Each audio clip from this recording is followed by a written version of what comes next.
अयोध्या स्थित कालिकुलालय के वाणी विग्रह महाअनुष्ठान में आप सभी सद्भावी सुजनों का आत्मिक अभिनंदन। सर्वप्रथम आज शिक्षक दिवस है। शिक्षक दिवस पर सभी शिक्षा गुरुओं और दीक्षा गुरुओं के प्रति सादर अभिवादन। तदनंतर तंत्र के क्षेत्र में भी, साधना के क्षेत्र में भी आध्यात्मिक रूप से कई गुरु हो सकते हैं साधकों के, कई तरह की साधनाएं हो सकती हैं, होती हैं। आज हम असंभव को संभव बनाने वाली, विस्मय विमुग्ध करने वाली कतिपय अलौकिक चमत्कारिक शक्तियों के विषय में बातें करेंगे, जिनको प्राप्त करके व्यक्ति धन, ऐश्वर्य और विपुल वैभव एवं नाम यश से परिपूर्ण हो जाता है। इतना ही नहीं, वह केवल स्वयं ही नहीं होता है, अपना ही केवल वो भला नहीं करता, लोक का भी बहुत कुछ कल्याण करने में वह समर्थ सिद्ध होता है और समाज उसको वैसे ही पूजने लगता है जैसे किसी देवी देवता को। तो हम बताने जा रहे हैं यक्षों के विषय में। यक्ष भी देव योनियों में ही आते हैं। कुबेर यक्षाधिपति हैं, धनाध्यक्ष हैं, या यूं कहें कि वे एक तरह से वित्ताध्यक्ष हैं, चाहे वो कोई भी देवी देवता हों, उस लोक के प्रत्यक्ष वित्त मंत्री ही हैं। यक्षों की साधना सिद्ध करने के पहले गुरु गणपति के पूजनोपरांत मृत्युंजय शिव का और यक्षराज कुबेर का कुछ जप पूजन अवश्य कर लेना चाहिए। इसके पश्चात ही अन्य यक्षों की आराधना या सिद्धि का क्रम प्रारंभ करना चाहिए। यक्ष निधियों के रक्षक होते हैं। जिनको यक्ष सिद्धि होती है वह जमीन में गड़े हुए खजाने को देख भी सकता है और उसका सटीक स्थान स्वयं जानकर उसे जमीन से निकाल सकने में भी सक्षम होता है। गंधर्वों के समान गायन में भी यक्ष दक्ष होते हैं, दिव्य शक्तियों से सुसंपन्न होते हैं। और यक्ष तो कई हैं, लेकिन इनमें मणिभद्र यक्ष यक्षों के अधिनायक हैं। इन्हीं की ज्यादा संततियां हैं। इनका मुख्य निवास हिमालय में अलकापुरी के पास मणिभूम नाम से कहा गया है। वैसे तो ये अन्य कुल पर्वतों तथा अंतरिक्ष में उन्मुक्त मन से मुक्त विचरण किया करते हैं।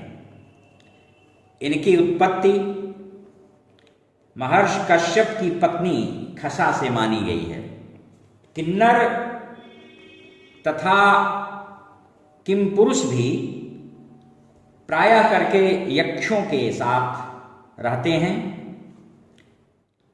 उनका मुख घोड़े के समान तथा शरीर देवताओं के सदृश होता है। अग्नि पुराण में यक्षों को प्रचेता की संतान भी कहा गया है। प्रचेतसः सुता यक्षस्तेषां नामानि मे शृणु केवलो हरिकेशश्च कपिलः काञ्चनस्तथा मेघमाली च यक्षाणां गण एष उदाहृतः। मत्स्य पुराण अध्याय 280 के अनुसार भगवान शंकर के गणों में भी यक्ष हैं, सम्मिलित हैं यक्ष। इसलिए इनकी उपासना के पहले शंकर जी का कुछ न कुछ जप अवश्य कर लेना श्रेयस्कर और लाभप्रद होता है। संस्कृत साहित्य में इनकी अनेक रोचक, मनोरंजक, सुंदर कथाएं प्राप्त होती हैं। जिस प्रकार देवाद की उपासना करने से सिद्धि लाभ प्राप्त होता है साधक को, उसी प्रकार उससे कम समय श्रम क्रम में यक्षी यानी यक्षिणियों आदि की साधना में सिद्धि लाभ होता है। ये भी देव योनियों की साधना है और इनसे अनेक अविश्वसनीय और अलौकिक सिद्धियां प्राप्त होती हैं। ऐसा अविश्वसनीय इसलिए कि इस साधक के अंदर ऐसे ऐसे चमत्कार आ जाते हैं, साधक इस तरह के विलक्षण शक्तियों चमत्कारों से सुसंपन्न हो जाता है कि भौतिक विज्ञान या इस भौतिक युग की शक्ति से वह परे होता है। इसलिए लोगों को अविश्वसनीय लगता है। ऐसा भी वर्णन मिलता है कि राजा विक्रमादित्य ने यक्षों को वश में कर लिया था और उनसे धार्मिक एवं परहित के कार्यों में वे प्रचुर सहयोग लिया करते थे। उनके असंभव कार्यों में इनकी अपरिमित इनका योगदान हमेशा रहा करता था। ऐसी भी मान्यता है कि विक्रमादित्य ने साक्षात काल का भी अलभ्य दुर्लभ दर्शन प्राप्त किया था, प्रत्यक्ष किया था और अल्प सहसंवाद भी स्थापित किया था। तो साधक को तत्काल सिद्धि प्रदान करने वाले 20 यक्ष हैं। उनमें भी 7 मुख्य माने गए हैं। उनकी नामावली इस प्रकार है: भीमवक्त्र, महावक्त्र, सिंहवक्त्र, हयानन, गर्दभास्य, महावीर, बहुवक्त्र, गजानन, विभ्रम, वीर, सुग्रीव, रंजक, पिशाचास, जृंभक, वामक, अर्थक, जयद, मणिभद्र और मनोहर। इन सबके अलग अलग महत्वपूर्ण मंत्र हैं और सभी की सिद्धियों की अलग अलग विशेषताएं भी हैं। इन यक्षों के अलग अलग ध्यान के मंत्र भी प्राप्त होते हैं। वैसे कोई भी मंगल कार्य, यज्ञानुष्ठान, पूजा पाठ होता है तो उसमें सर्वतोभद्र मंडल बनाया जाता है। चाहे किसी भी देवी देवता का अनुष्ठान हो रहा है घर में, हर शांति कर्म में, हर पुष्टि कर्म में, उसमें दक्षिण तथा नैऋत्य कोण के बीच में यम और निऋति देवता के कोष्ठक के मध्य में जो कोष्ठक होता है उसमें प्रमुख सप्त यक्षों की स्थापना की जाती है। उनका आवाहन पूजन किया जाता है। इनमें मणिभद्र प्रमुख हैं, शेष इनकी संतानें हैं। इनके अन्य विशेष बलिष्ठ और धर्मिष्ठ पुत्रों की नामावली इस प्रकार है: मणिभद्र, सिद्धार्थ, सूर्य तेजा, सुमना, नंदन, मणिमंत और चंद्रप्रभ। ब्रह्मांड तथा वायु आदि पुराणों के अनुसार ये सभी पुण्य दर्शन, पुण्यजन तथा सत्पुण्य कर्म में निरत रहने वाले बताए गए हैं।